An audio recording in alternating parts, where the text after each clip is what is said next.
That part is now complete. Okay. The second part was the study of interacting examples of conformal field theories that are not free field theories, still in two dimensions, but that can be analyzed because of some special structures in the two-dimensional theory. Okay, so the two examples of this sort that we're going to study in this course are minimal models and Wess-Zumino-Witten theories, maybe cosets also of Wess-Zumino-Witten theories. Okay, so we're now beginning our study of the second part of this course. So the second part is sticking to two-dimensional conformal field theories, but now looking at theories that are not trivial, or not necessarily trivial, in the sense not free, but can still be solved because of the special structures that appear. Okay, and as I said, the theories we will look at will primarily be minimal models and Wess-Zumino-Witten theories, and maybe some variants of these as we move along. Okay, yeah. For this part of the course, we will follow this yellow book. Okay, we will follow it very closely, partly because I'm much less familiar with the material in this part of the course than I was in the previous part. There I didn't need to follow a book so much. Here we will closely follow this book and see how that goes. Okay, excellent. And the third part of the course will be, I mean, if we ever get there, will be the study of conformal field theories in higher dimensions. Right? So we're going to start in our study of non-trivial conformal field theories, and we're going to assume that we know the materials in chapters 1 to 6 in this book. That was what the first part of the course was about, and now we're going to start with chapter 7. Okay, so the study of these of what we're going towards. So I anticipate it will be like 6 or 7 lectures at least on minimal models. Today we're going to have an easy introduction to the subject, where I will try to outline the situation to you without giving you all proofs, and it's highly technical subject. Okay, and proofs, at least most of them, will follow as we move along. Okay.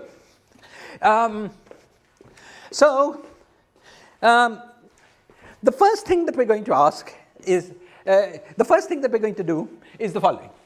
So far we've studied general structures and special examples, but have not very much, in our discussion, not very much focused on the constraints coming from unitarity. Okay? We understood the structure of unitarity, right? The structure of unitarity basically was the question there was, what is the structure of complex conjugation in these theories? And we understood that the way to think about that was to think from time, from real Lorentzian time, and that gave you the structure of complex conjugation. So one of the things that we understood from that point of view was that the Virasoro generators Ln were the daggers of L minus n, right? Because when we went to time, these were just the modes that behave like e to the power int or e to the power minus int of the stress tensor. Okay? Therefore, they were obviously complex conjugations in real time, conjugates of each other in real time, and we inherit that notion of complex conjugation when we go and study the theory in Euclidean space. This is clear. Okay. Now, we're going to try to understand what constraints we can get on conformal field theories by demanding that they be unitary conformal field.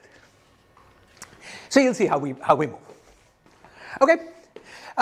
Let us recall the Virasoro algebra. So I will have to look it up.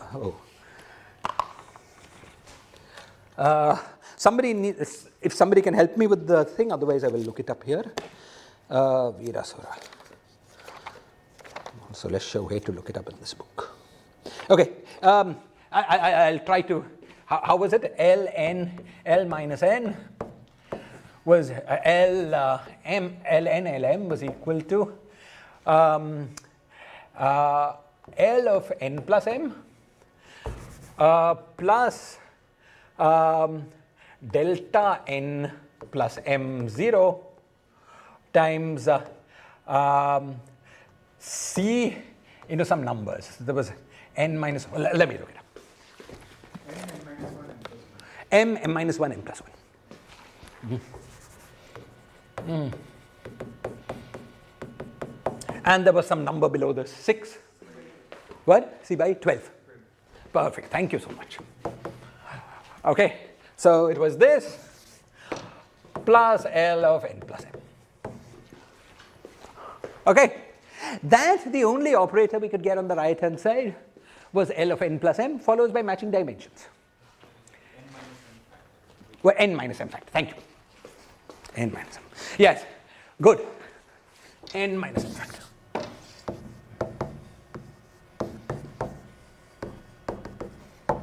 Okay. That's the only number we could have got on the right hand side, followed by matching dimensions, because this guy's dimension has energy minus n plus m. Ln has energy minus n, or dimension minus n. Lm had energy or dimension minus m. Okay, that's also the reason that the only way that this guy you could have got a constant is when n and m added to 0, because a constant is 0 dimension, so the left hand side has to add to 0, and this n minus m factor that Omkar reminded us of was needed because the left hand side was antisymmetric, meaning if you interchange n and m you get a minus sign. Okay, so the right hand side had also better be antisymmetric. Okay, and that comes out of here as well. Okay, this by the way is also in that sense antisymmetric because it's m square minus 1 into m, and m flip sign as m goes to minus m. Okay. Great. So this was this algebra that we knew, but it's not very much used in our analysis so far. Now we're going to start using it much more. Okay. So the first thing we're going to do is to look at various, some inner products and see if we can learn anything. Okay. So let me try to start with doing this. Consider a primary state. You remember we also discussed primary states. Primary states were states that were annihilated by all L's with positive ends. Okay, not in general annihilated by L's with negative ends. And with L0, action of L0 gave you the weight of that primary state. Okay, so let chi be some primary state. Where? In the delta function, there's a minus sign. Actually, it's not m, it's n minus 1 n plus 1. I mean, he's using ln comma ln. I don't know what your left hand. Okay, you want me to write this with the n? Yeah. And then it'll be right. N into n square minus 1. Is this correct? Okay. Okay, great. Thank you. Okay, so consider chi and let it be some primary state of scaling dimension h. Okay? And now let us look at the state L minus 1 on chi. This state is in general not 0. Okay? And what we're going to do is to look at the norm of this state, the norm square of this state. Now we're going to assume our theory is unitary. One implication of unitarity is that it's possible to endow the theory with an inner product such that all states, the inner product obeys the usual rules of the inner product. The norm of a vector is positive. Okay? So let's look at the inner product of this state with itself. Okay? So let's look at the inner product of this state with itself. So let's think of this as a state. So L minus 1 chi is a state. This, I'm going to look at it with L minus 1 chi. But L minus 1 chi is the same as chi L minus 1 dagger, L minus 1 by definition of dagger. Okay, on chi. Okay, but L minus 1 dagger was L1. That followed from there. Okay, so we have chi, L1, L minus 1, chi. Okay. Now the next thing we do is take the L1 to the right. Okay? Why do we take it to the right? We take it to the right because we know that L1 annihilates chi. So once we take it to the right, we know what we get. Okay? So we can replace this by chi L1 commutator L minus 1 on chi plus chi L1 L minus 1 of chi. Yeah, just because the commutator has two terms, I've added and subtracted the two terms. L minus 1 L1, thank you.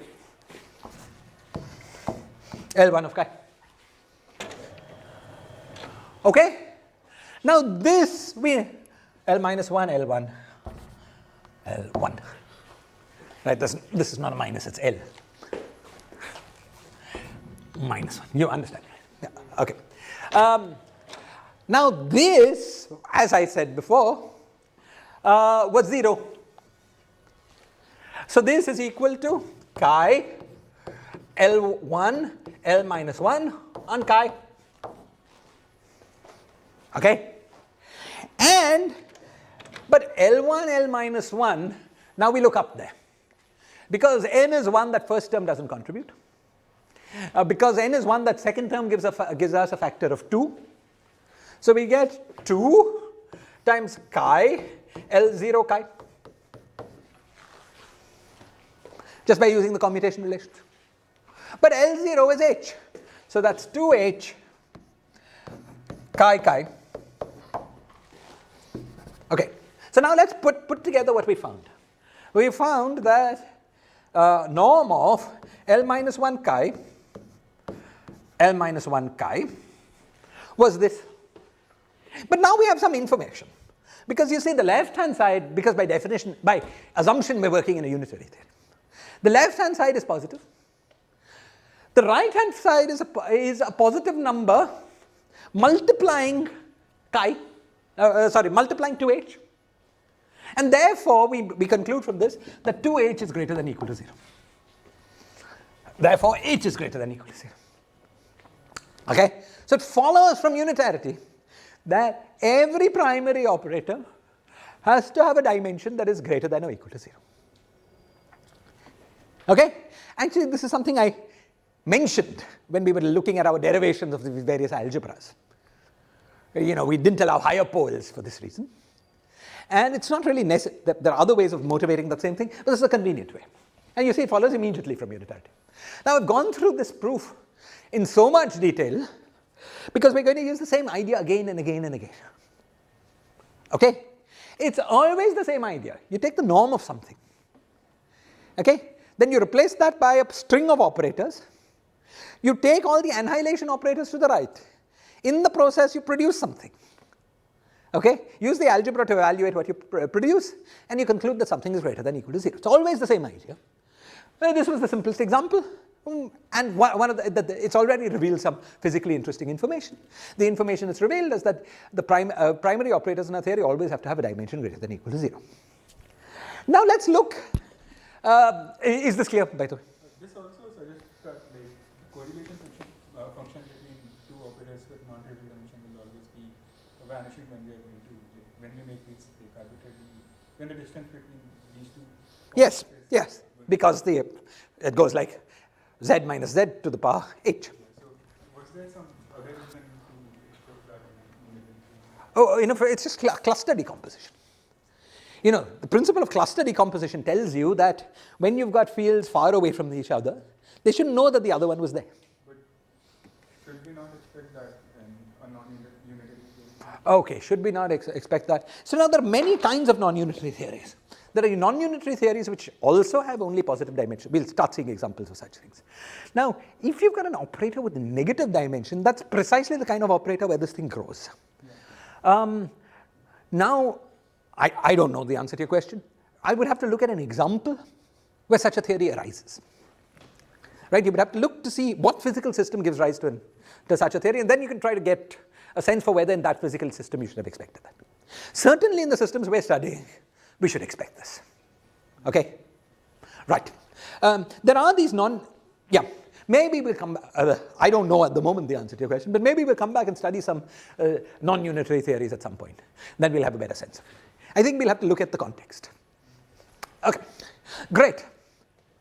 Okay, now let's go back and ask, we've got an inequality, and ask what happens when this inequality is saturated.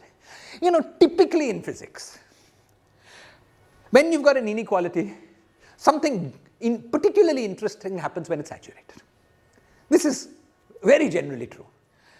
Those of you who were in my supersymmetry class last semester, last year, whenever it was, we saw something very similar happen with the BPS equation.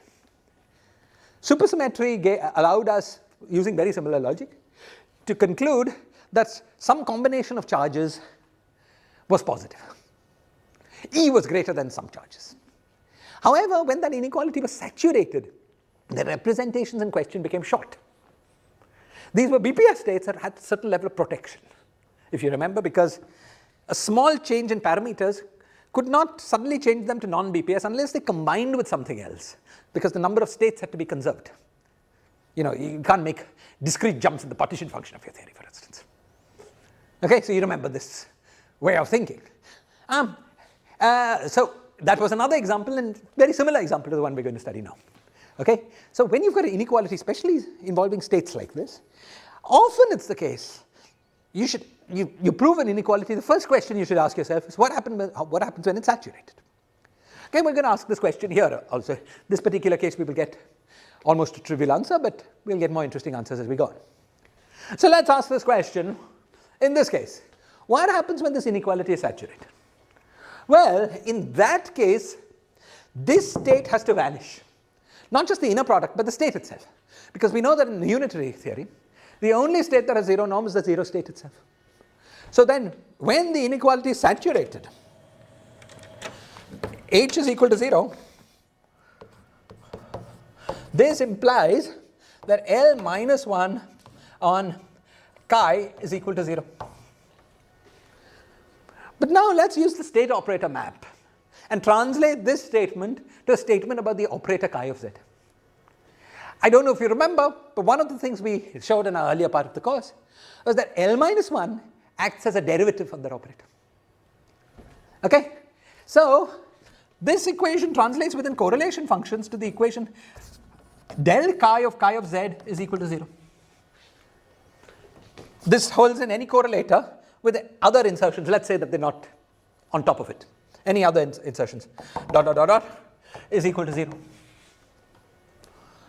So now we've got a very strange operator. We've got an operator whose correlation functions don't depend on where we insert it. There's only one operator that has that property, which is the identity operator. Just a constant number. This is, for instance, follows from the cluster decomposition principle. Okay, because this operator then would have to be the same inserted at any point as inserted at infinity. There's only one operator that has the property, namely constant. Okay, so the thing we've concluded now is that the only operator, sorry, I said identity operator, I should have said left moving identity. It could be, more precisely, is any anti-holomorphic operator. That any operator that from the left moving side is identity. Right moving side can do whatever it wants. Okay? So we've concluded that the only operator in a unitary theory, H equals 0, implies anti-holomorphic.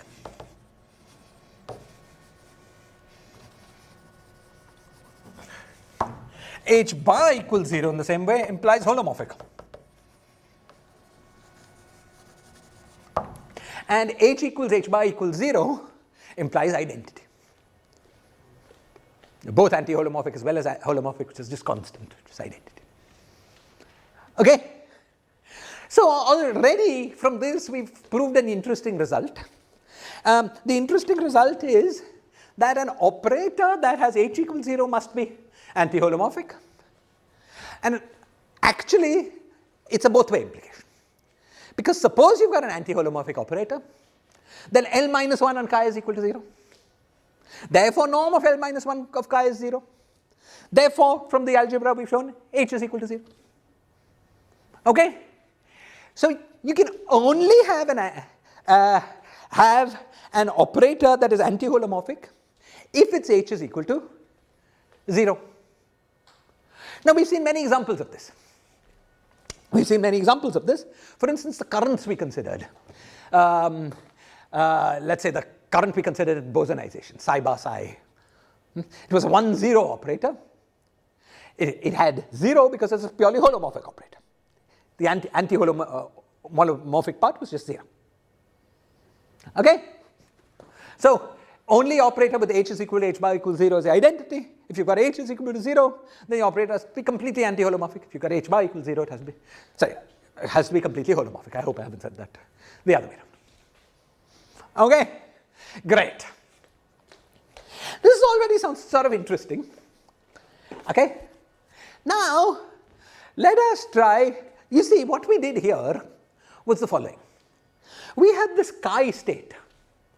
And it may, okay, so now let's look at the general structure of what's going to happen.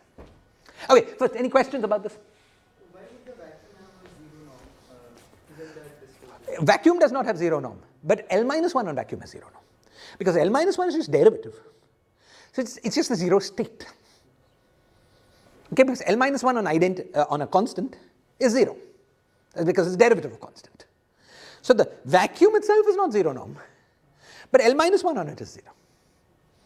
Is this clear? Okay.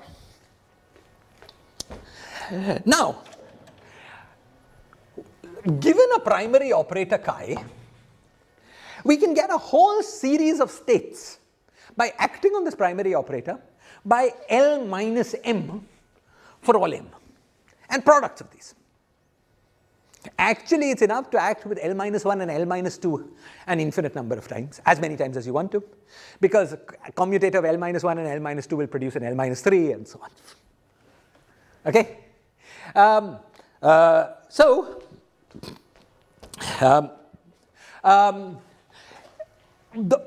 The whole sets of states that you can get by acting on chi with all the L minus m's is sometimes called the Verma module.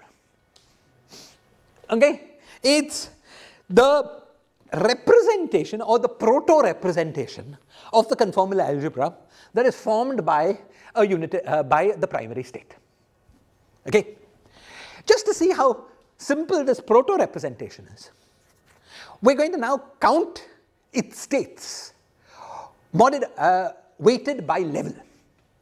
So what do I mean by level? The state chi itself we say is at level 0, meaning it's just the primary itself. Any state that is energy which has L0, which is h of chi, whatever that h is, plus n, is said to be at level n. Is this clear? It's n units of energy higher than the primary state. Okay? Now you could ask, at level 1, what were the states we could make? And there was only one state. It was L minus 1 on chi. And what we did here was to compute the norm of that one state at level 1. Now, you could ask, what about at level 2? At level 2, we're going to have two states, because you can have L minus 1 squared on chi and L minus 2. At level 3, we will have more states, which we could easily enumerate, right? L minus 3, L minus 1 cube, L minus 2, L minus 1 square. Level 4, there will be still more, because there will be a case L minus 2, L minus 2, and so on. Okay? So the question we're going to ask is, can we count how many states in a generic in this Verma module? Okay? Not all of these will always be distinct. That's what we're going to head towards. But pretending that all these are just distinct states, can we count how many states there are? Okay? This is, of course, a very easy problem, because suppose the number of states at level m is nm, and we define the following partition function. Sum over all m. Typically, when you run into counting, it's easier to calculate partition functions than numbers. So you convert the problem of counting a number into counting a partition function. Okay, so define this as the partition function z of q. Z of q is actually what's called the character of this representation. Okay, now this is very easy to count. Because this is actually a free problem. Because each of the L's can appear as many times as you want, and that has no relation to how many times the other L's appear. So you can have L minus 1 as many times as you want, L minus 2 as many times as you want, and so on. But if we want to count the partition function of all occurrences of L minus 1, that gives us a factor of 1 over 1 minus q. Because you expand this, you get 1 plus q squared, L minus 1 appearing 0 times, 1 time, so on. Similarly with L minus 2, you have 1 over 1 minus q squared, and so on. So just product over m of 1 over 1 minus q to the power m is equal to 1 to infinity, is the character of the Verma module. You take this guy, Terre expand it, let's say on Mathematica, find the coefficient of q to the power 20, the number there will be the number of distinct states at level 20 in the Verma module. Okay? So we're trying to understand a representation theory of the conformal algebra subject to the constraints of unitarity. Okay? And our first guess might be that every representation of the conformal algebra looks like this. It's got a primary, and you act on the primary with all raising operators, and that generates a bunch of states. And there's an infinite number of states, and the character or partition function over this representation is given by this formula. This might be our first guess. However, there's a cautionary example in our head which tells us that this is not always the right case. And that cautionary example is finite Lie algebra. Let's look at SU2. SU2 is very similar to this problem. You might think, because you see SU2 representations are labeled by a highest weight state. And then you can act on that highest weight state by lowering operators, which is J minus. And if you didn't know better, you would use the same argument to conclude that the character of an SU2 representation is 1 over q, 1 over 1 minus q. Because you can act with J minus once, or twice, or thrice, or 4 times. And of course, that's wrong. SU2 representations, unitary SU2 representations, are all finite dimensional. And the reason that happens is that it so happens that when you act on a highest weight guy with Jz equals m, you act 2m times on it, 2m plus 1 times on it with J minus. It so happens that you get 0. So this kind of genericity argument can go wrong. The way it can go wrong is that if some of these states are not independent states, they're not states, but some linear combinations of them at some level, equals 0. This can happen and does happen all the time. The whole representation theory of Lie algebras is dominated by this example, right? Because all representations are finite dimension. Okay? So we might suspect this will happen, but we have to be very cautious. Okay? And it's playing out that caution that we're going to discuss in this lecture. Okay? We have already seen one example of why we should be cautious. If we had the representation with h equals 0, we've already seen that L minus 1 annihilates that state. So L minus, this formula would predict we'd have one state at level 1. That's not true in that case. Okay? Yeah, great. So what we're going to try to do is to try to understand whether the unitarity of representation places constraints on central charge, dimensions of operators, and so on in the theorem. And we will find that when C is less than 1, we get very tight constraints. Constraints that are tight enough that in principle allow us to completely solve the theories that exist. And these theories are going to be called minimal models. Okay? So, no. Well, we're not free in the sense that there's no free Lagrangian that we know of. Yet we'll be able to solve them using cleverness, but not by doing a Gaussian path detector. So these theories are not free theories. So is there any reason you are saying that C less than 1 implies that the theory will not be free? No, I'm not saying that. Okay. You see, free theories are few in number. Right? There's a free fermion, there's a free boson. You want to write conformally invariant theories, that's basically it. We've studied all the free theories. One of them at C equals half, if you took just one free fermion. We studied two, that's why it became C equals 1. The other one had C equals 1.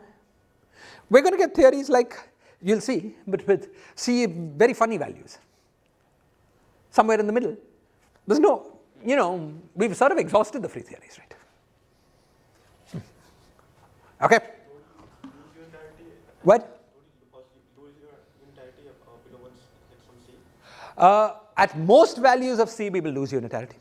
We will find special values of C below 1 at which the theory will be unitary. But they will be so special that not only will the analysis indicate that we have theories there, it will also tell us how to solve these theories. So though they won't be free theories, they will be solvable. Loud, a little loud, I can't. Ising free theory is one of them, but that's actually free fermion. Okay, so that's a trivial example. But the next one in that minimal model series is the less trivial example. Yes. Okay. All good? So in this identity state that we were, for which L minus 1 on vacuum is 0. Yeah. So that has no Verma module. Yeah. It's a Verma module consisting of exactly one state. It's very trivial. It's very trivial. You are saying that we'll encounter many such. No, we will encounter less trivial Verma modules. Verma modules that are not empty, not finite, but yet having less than maximal number of states. So in those section, we'll not have this formula, right? 1 by 1 minus. We will not have this formula. This is only for these Verma. People sometimes use the word Verma module for this construction where all the L minus n's are treated as, those states are formally treated as independent, as non-zero. The actual representation will not always be of this form. This is only true if you have infinite tower of. If you have unconstrained infinity. Okay? It will turn out, as we will show, that this formula is not far off the mark. For every C greater than 1, this will always be the correct formula for the actual module. For every value of C greater than 1. But when C is less than 1, this formula will not be correct. We will see this as we go. Is this clear? Okay. So now, just to start, getting a sense of how this is going to go, let's work out the next level. Okay, so let's work out level 2.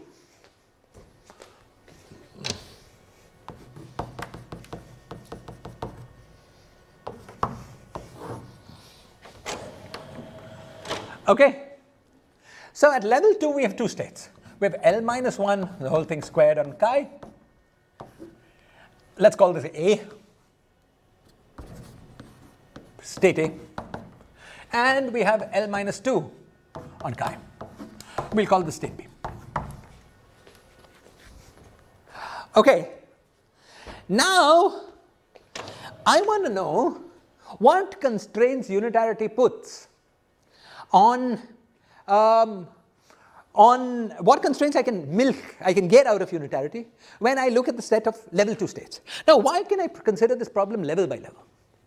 I can consider this level by level because you immediately know that the inner product between states of different levels vanishes. Because you act L0 on that inner product, see what you get on the left by acting on the right, see what you get by acting on the left. If the two things have different h's, you get 0. You get one number times something, or times this thing is equal to another number times this thing. Okay? So this whole inner product matrix, this business of doing inner products can be considered level by level. You never have to mix levels. This is clear. Okay? So now let's look at this thing at level 2. So I'm going to compute this matrix M Let me call this A1 and this A2. And I'm going to compute this matrix Mij is equal to Ai Aj. Okay? We'll compute this in a minute. But before computing it, let's ask what this matrix buys us. Okay. Now, we want one thing that you can immediately say is that the diagonal elements of this matrix have to be positive. Because M11 is the inner product of A1 with A1. And M22 is the inner product of A2 with A2. But this is a slightly cheap condition because it depended on which basis we picked for this state. Okay? More generally, it's the case that every vector we make at level 2 has to have positive norm. So let's look at the most general vector. Okay? Let's look at the most general vector, which is of the form psi, which is alpha I ai, sum implied. Okay? Now, what we get here is, now let's consider psi bar psi. Okay? So what is this? This is alpha I star ai aj alpha j, always with sum. And in matrix language, this can be written as alpha 1 alpha n. Okay, this in this case is just 2. So alpha 1 alpha 2 star, then Mij and alpha 1 alpha 2.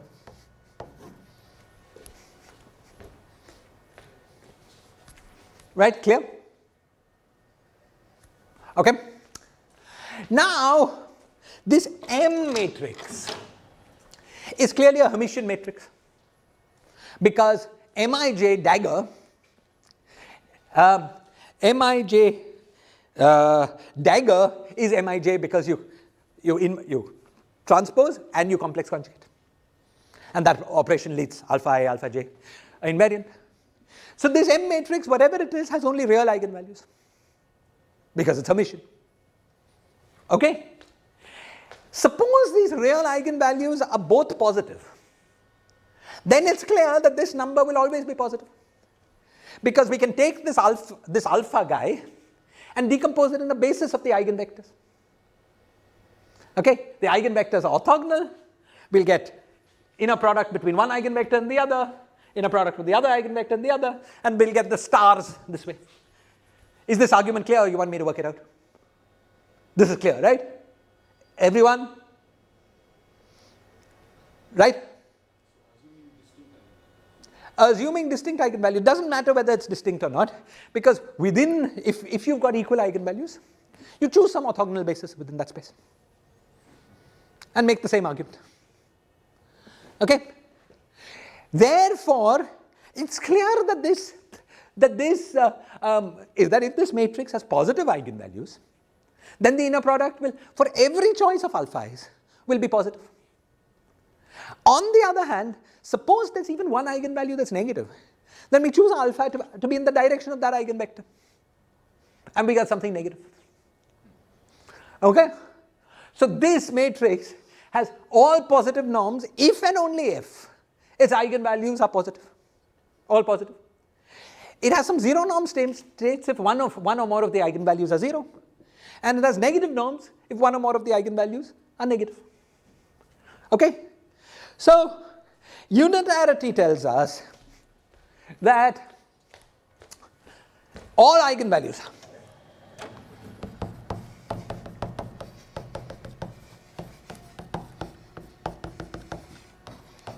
of M must be positive, must be greater than or equal to 0. Of course, the case being equal to 0, we will look at. The only way actually that an eigenvector value 0 will be allowed is if the eigenvector is declared to be a 0 state. Yeah, we'll look at that. A lot of this analysis will be about that. So in general, clearly we've got all eigenvalues be greater than or equal to 0. This is clear. This is the condition that we get from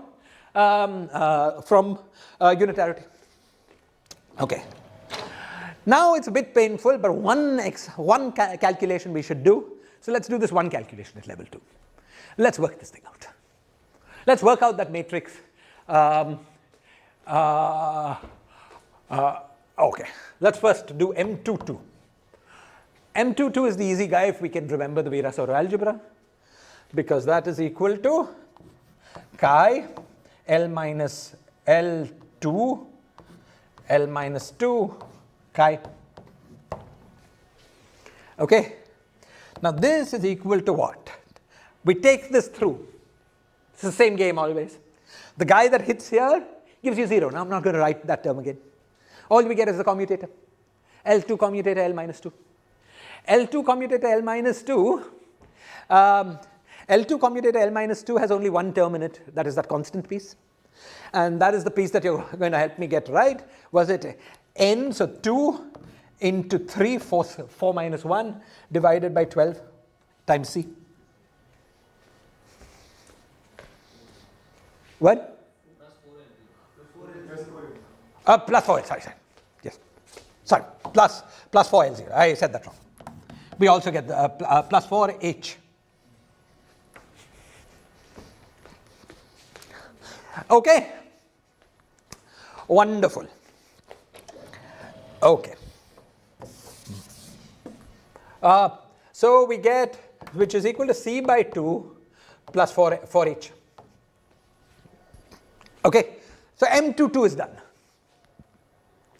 Excellent. Now let's go to the next board and compute the other eigenvalues. But this tells that C always happens because I could choose chi to be identity. Because you could choose chi to be identity, and you will get, yeah, exactly. Right. Right. So you could, great comment. Comment was, every theory has the identity operator. So we work with that identity operator and we will get c by 12, c by 2. Actually something I said to you was wrong. I said that the identity operator will have a trivial Verma module. That's not true. L minus 1 annihilates the vacuum, but not L minus 2. Because L minus 2 is precisely the stress tensor. The stress tensor is a descendant of the identity at level 2. Okay? And in fact, we would have gotten a contradiction here had it been that L minus 2 annihilated the identity, because that would then have implied C was equal to 0. So sorry, I said that wrong. The identity module also is not trivial. It's got only one null state, and the null state is L minus 1 on it, on that thing annihilates, but not L minus 2. Okay? Yeah, so sorry about that. Clear? Okay, excellent. Okay. Great. So already this has given us information, as Harshit helped us understand. C must be greater than or equal to 0. The only way that C is equal to 0 is if L minus 2 also annihilates the vacuum module. Okay. In that case, the vacuum module is trivial because L minus 1 and L minus 2 generate the whole module. Act enough times with those, you get everything. Okay. And in fact, in that case, the theory is trivial. Yeah. Like del square or del cube, those are L minus 1, powers of L minus 1, right? Those are power of, yes, L minus 1 to the n. Yes.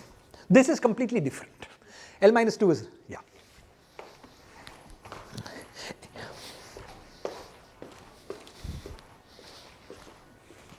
Exactly. Okay. Excellent. Fine. So we've got one matrix element, but our work is only 1/4 done. So let's keep going.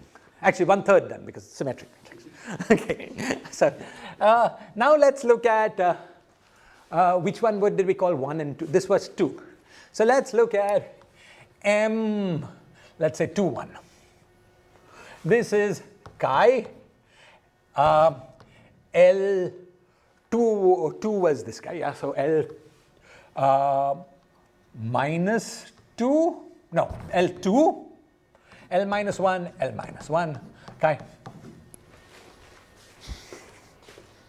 Okay. So let's look at this. Well, just play the same game. take L through L1. So we get this is chi L minus 1, L2, L minus 1, chi plus whatever we get from the commutator of L2 with L minus 1. Now since 2 is not equal to minus 1, we only have the L0 term. Okay, so we get plus 2 minus minus 1, so 3 chi L1, L minus 1 on chi. Right? Now each of these terms has to be further processed. So I have to take this guy through. Okay? Once again, I only get the term which is L1,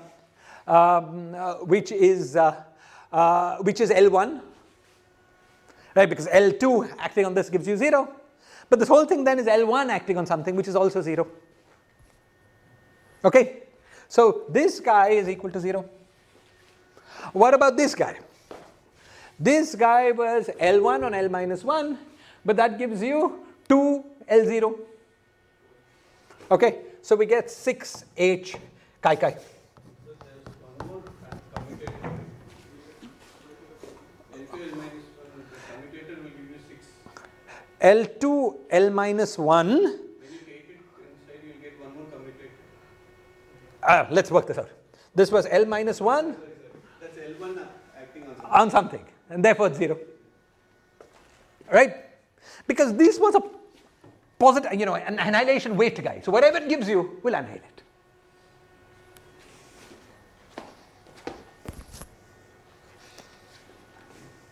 Right? Is that okay? Okay, great.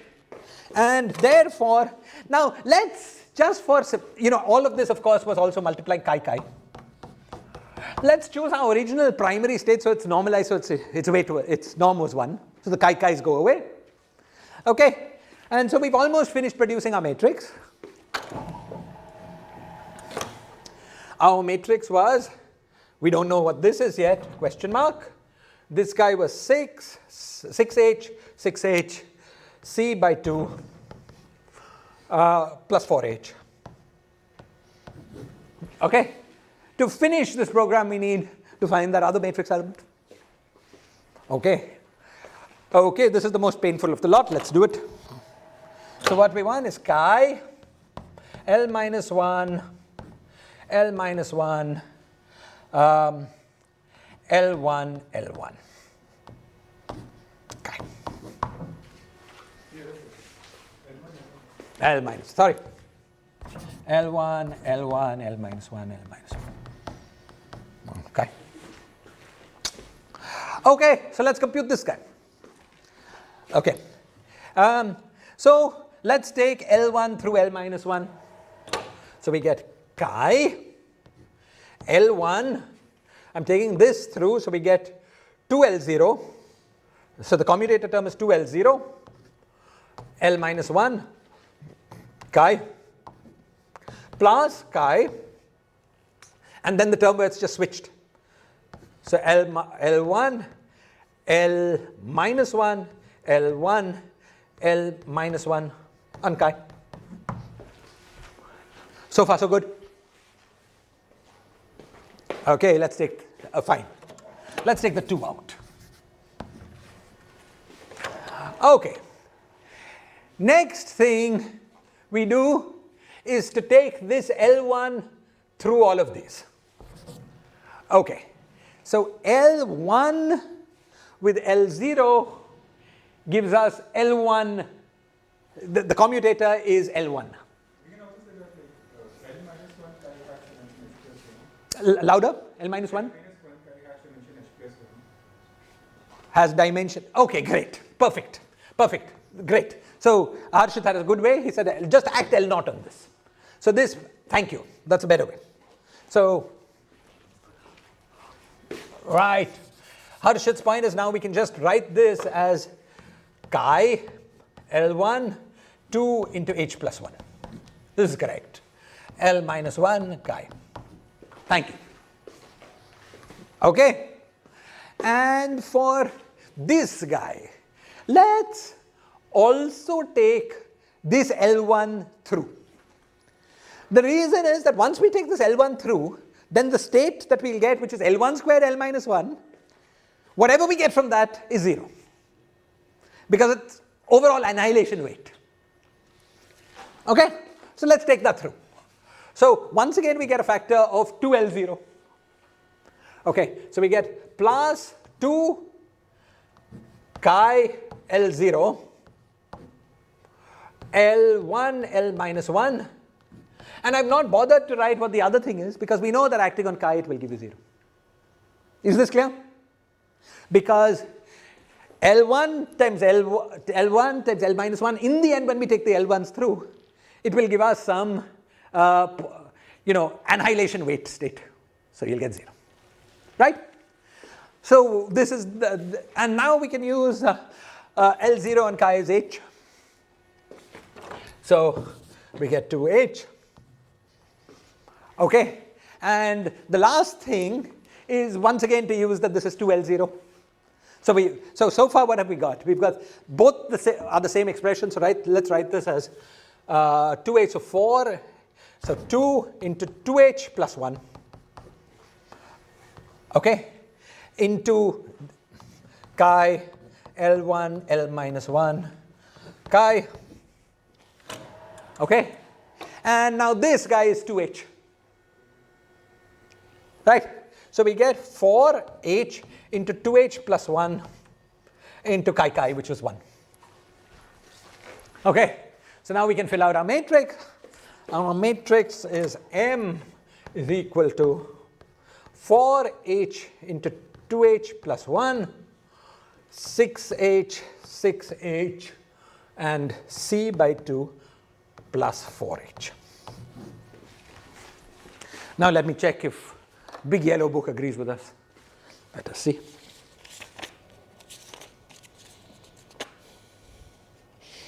Four h into 2h plus 1, 6h. Amazing. So either we're both right or both wrong. Okay. Okay. So this is the matrix of inner product for at level 2. Now, in order to enforce unitarity, all we have to do is to find the eigenvalues and show that and to enforce the condition that the eigenvalues are 0. Are positive. Now, of course, in this case, it's 2 cross 2 matrix and one can find the eigenvalues. But with an eye to generalizations, there is a quantity that is much simpler than the eigenvalues. Okay? In the case of this 2 cross 2, actually there's something simpler one can say about positivity. Okay? But in general, you will see, as you will see. And that is this. You see, the product of the 2 eigenvalues is the determinant. And the sum of the 2 eigenvalues is its trace. So, if the trace is positive and the determinant is positive, we've got positivity. Because if the determinant is positive, it's either both positive or both negative. We can distinguish between the two, depending on whether the trace is positive or negative. Okay? In particular, the determinant is something that will play a very important, of this matrix, is something that will play a very important role in analysis as we go forward. It's called the Koch determinant. Okay? You may have heard this term, a famous result. It's called the Koch determinant. And the great thing is that Mr. Koch, or Miss Koch, I'm not even sure, computed this determinant at every level. Okay? But at the moment, we're lowbrow. We're just doing what we can do with our hands at the moment. So let's compute to start with the determinant of this matrix. Okay?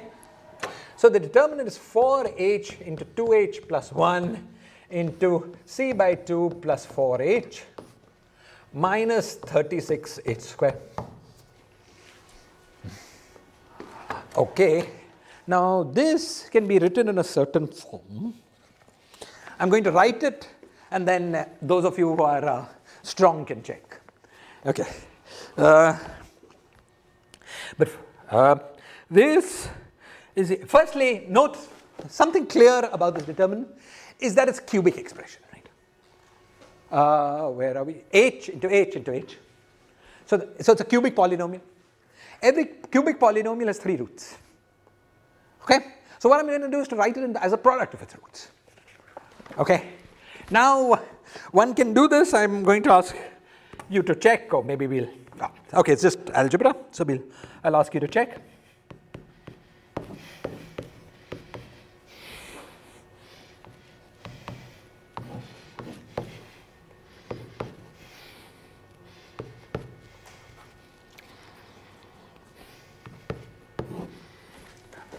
Okay, at the moment this H11, H12 and H21 are just names. Okay, and these names go as follows. H11 equals 0. Actually this is effectively quadratic because there's a factor of H outside. So this, if we were intrepid people, we could do it in class, right? But, okay. And you see H12 is equal to 1 by 16, 5 minus C minus square root of 1 minus C into 25 minus C. Okay? And H21 is equal to 1 by 16 into 5 minus C plus, this is just a quadratic, B square minus that kind of thing, 1 minus C to 25 minus C. Okay, we've not opened this out and derived it, but it's clear you could, right? Just take a factor of H out, put it in the quadratic form, we'll get this. Okay, so this is what we get from this determinant.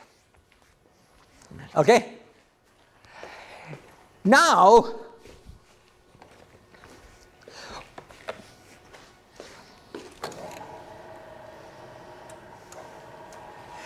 of course, in this case, we could have just found the eigenvalues themselves. Okay? But we're proceeding in a way that will help us generalize to the higher levels where we don't have easy access to the eigenvalues. Okay? So now we've got these formulas, and you can ask, so what? Well, clearly when the determinant is negative, we have non-unitarity. Okay? Clearly when the determinant is negative, we have non-unitarity, and clearly when the determinant is 0, we have some null states. Let's look to see first where is the determinant 0.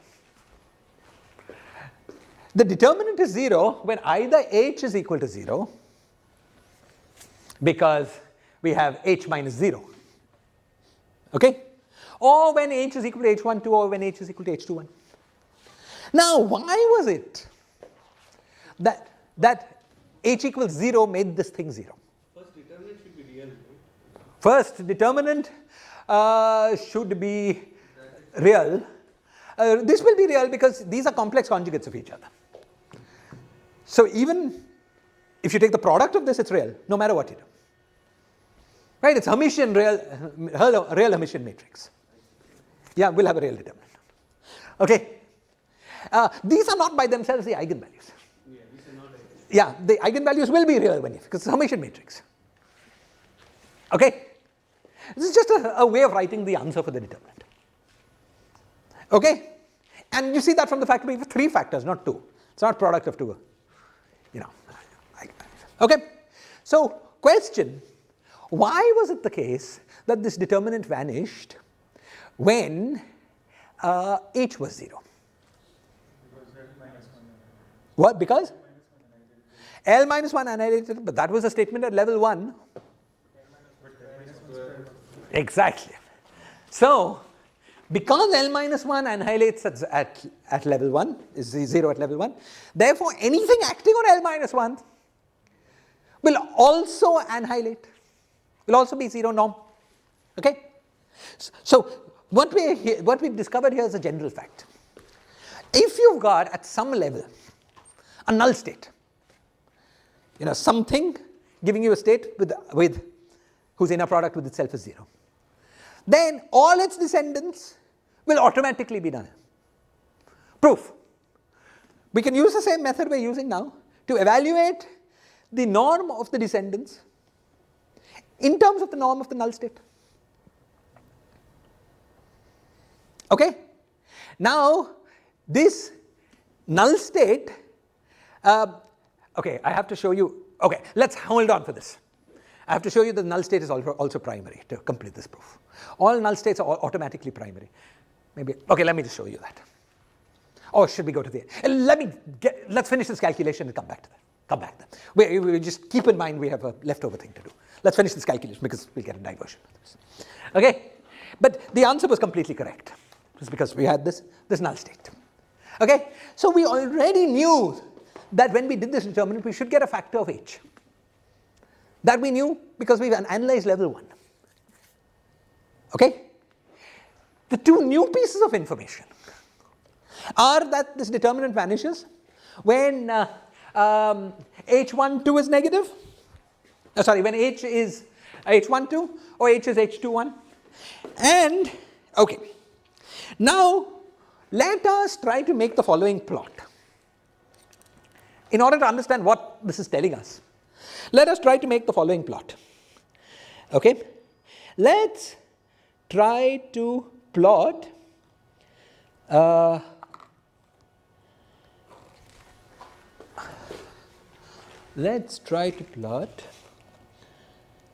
the determinant that we get, this determinant. Let's try to see where it goes to 0 in a plot of, has he really got h square? H square, it's a bit odd. HP must mean. I hope. We'll do it on the plot of h versus C. Okay? I'm going to try to plot this curve. H is equal to this on, where this happens. Okay, so let's see. So I want to see where h is, where effectively what I'm asking is where, if I take, so let me do some algebra up there, take a factor of 4h out. So we had 4h, and then we have 8h square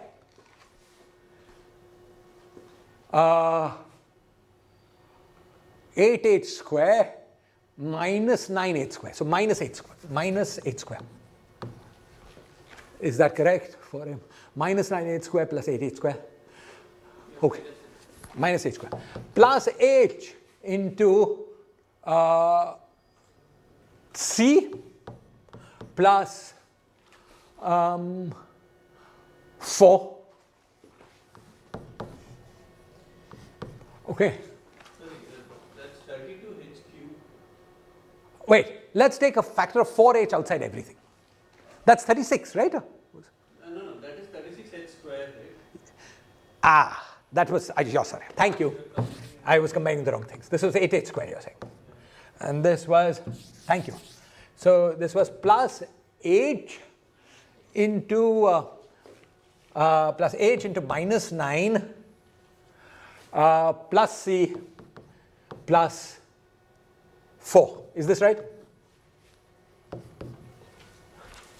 So that's c minus 5.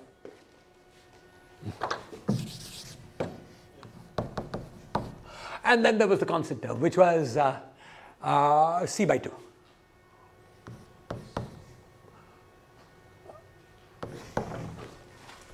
Right? Okay? And even though I didn't, what I'm going to be doing here is equivalent. Let me now take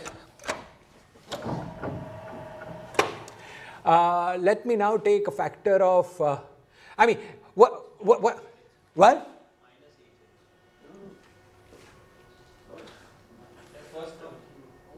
Yeah. 8h square, right? Okay.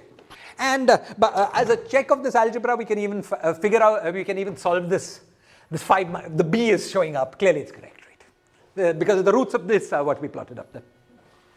Okay. Now, I want to see in this in this space, let's look at what this curve looks like. Suppose we try to set this guy equals 0. Okay? Suppose we plot the equation, this guy equals 0. I'm claiming, and let me draw it first and then we'll understand it. I'm claiming that this curve, if I set this to 0, I want to know on the plot of H versus C, how that curve looks like. Okay? I'm claiming this curve looks something like this.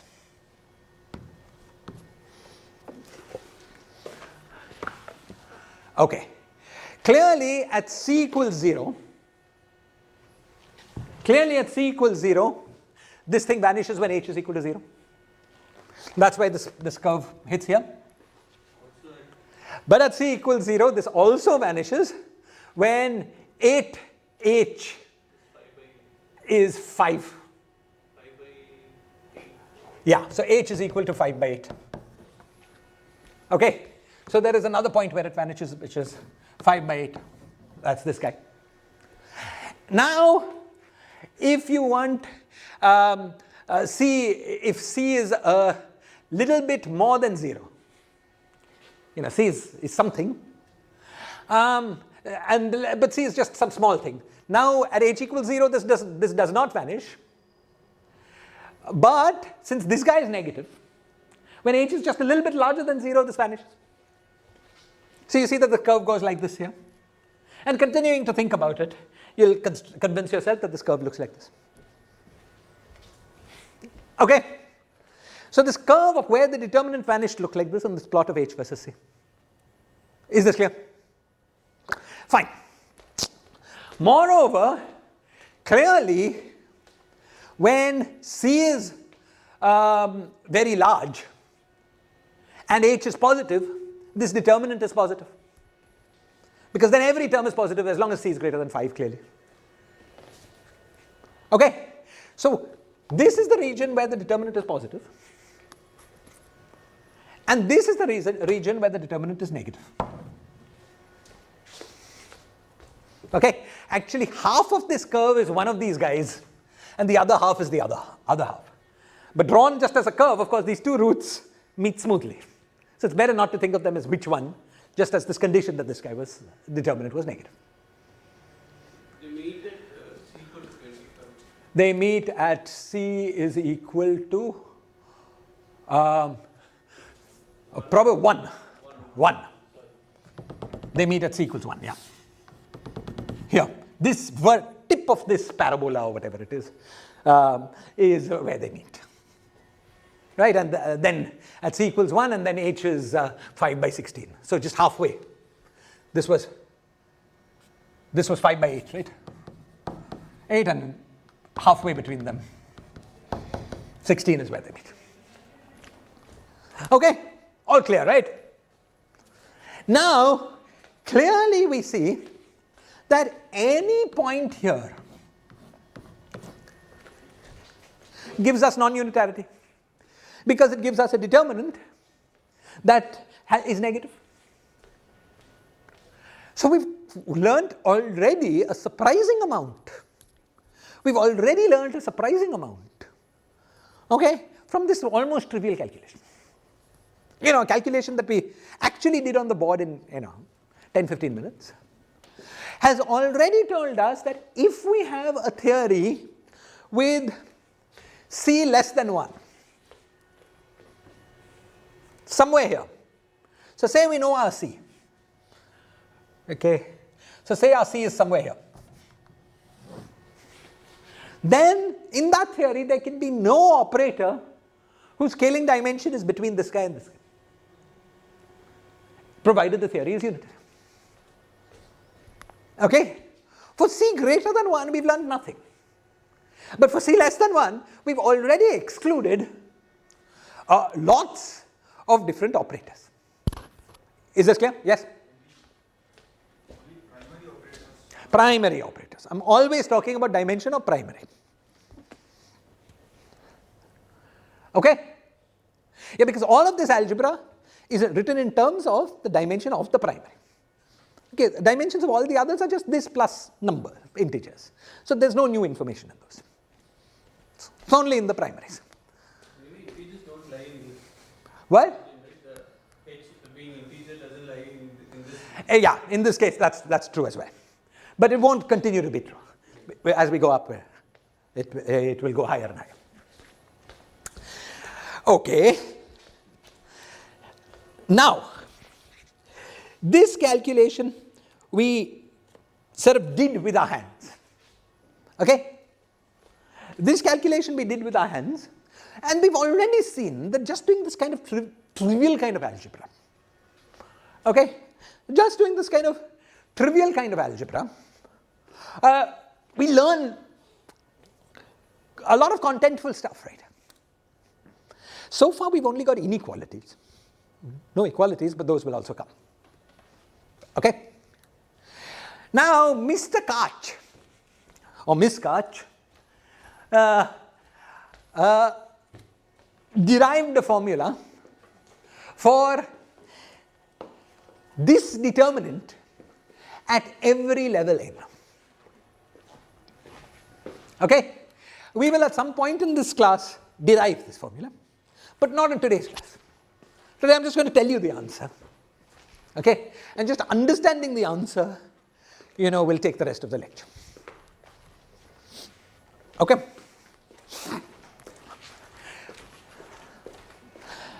Koch's answer went like this.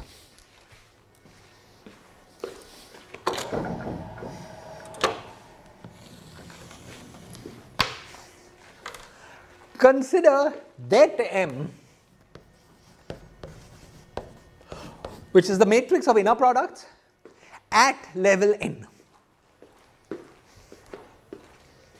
Okay? Let M, this is the claim. I'm going to write down the answer in steps. Okay?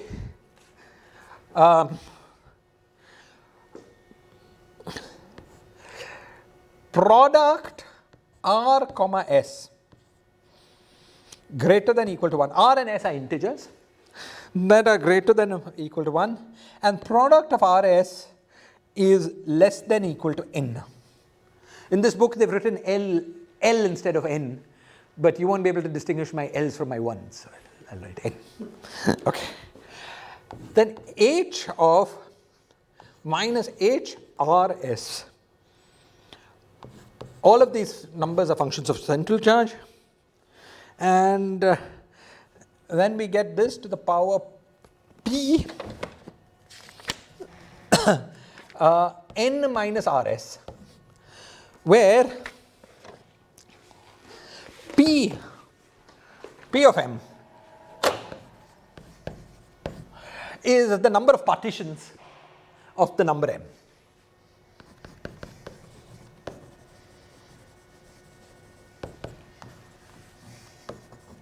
Of the number M, which is the same thing as coefficient equals coefficient of q to the power M in product over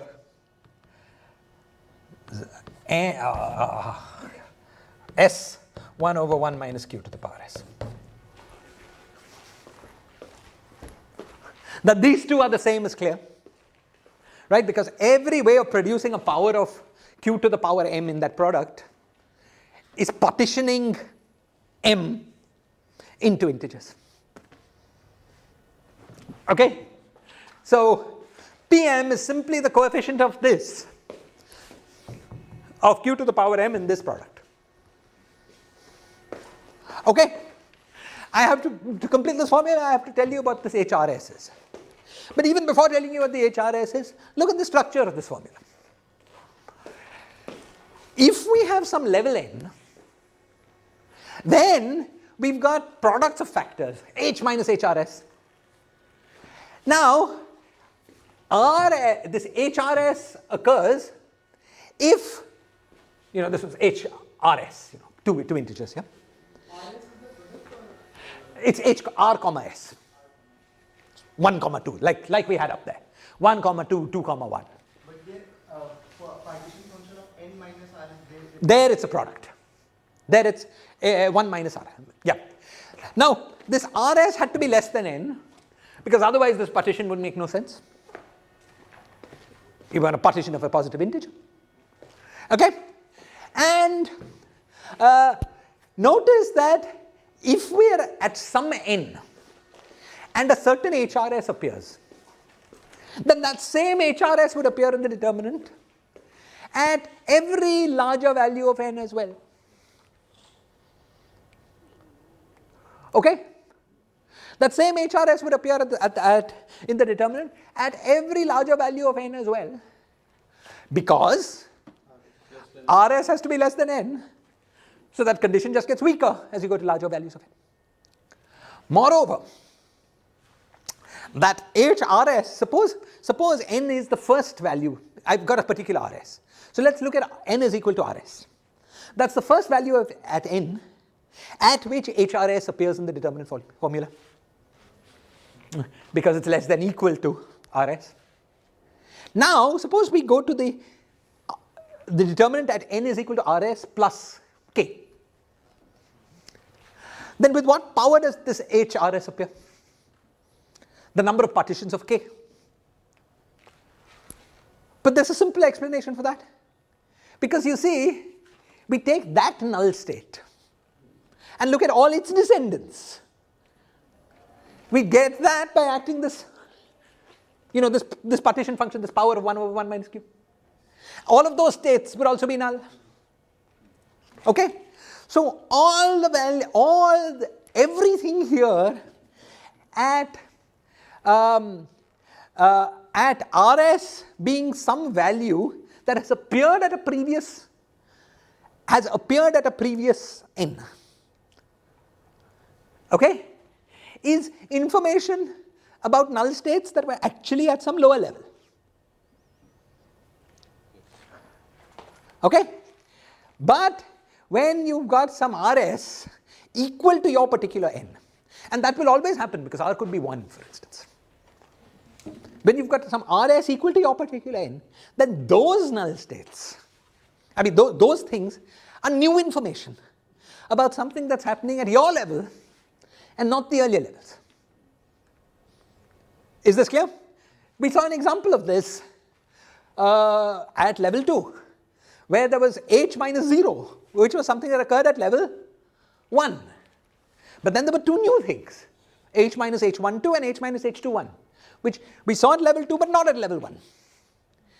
Okay? And that was because 1 times 2 is 2. 2 times 1 was 2. And so at level n there are necessarily n such vanishing states, because rs can be... It depends on some number theoretical thing. Right? Because definitely you will have 1 n. Now if n is a prime number, that's the only new thing you will get. The prime factor is saying. Yeah, it will be like that kind of thing.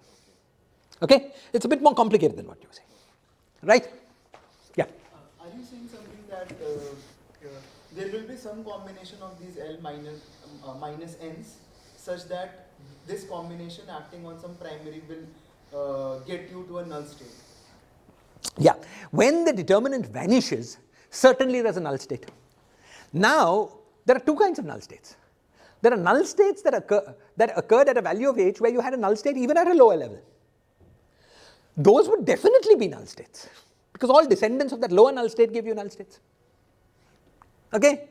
However, at level n, you see vanishing of this determinant at some values at which it didn't vanish at any lower level.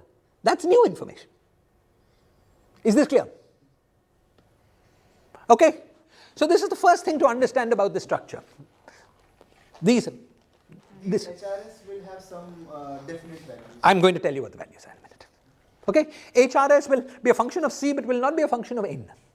Yes. That is the important thing. That's why they keep on They- get on added every time.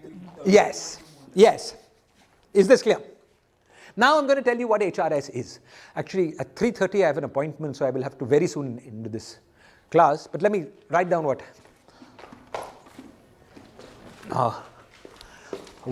HRS is.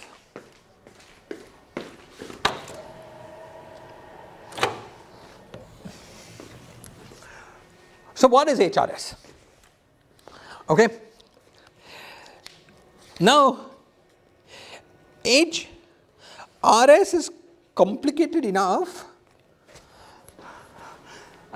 Okay, also there is a number behind this. There's also a number alpha n. This number plays almost, it's a positive number. There's a known formula for it, but it plays almost no role. We will have almost no use for it. But I'll tell you what it is at some point. Anyway, there are 2 or 3 different ways to write the formula for HRS. Okay? Actually, it will be pointless for me to, let's stop class here. Let's stop class here. I will tell you about, I'll give you the formula for HRS next class, and we'll discuss that formula in various ways next class. Because I'll write it down, then I'll have to write it down again next. I mean, it will be pointless. So I'm sorry, today I have to go at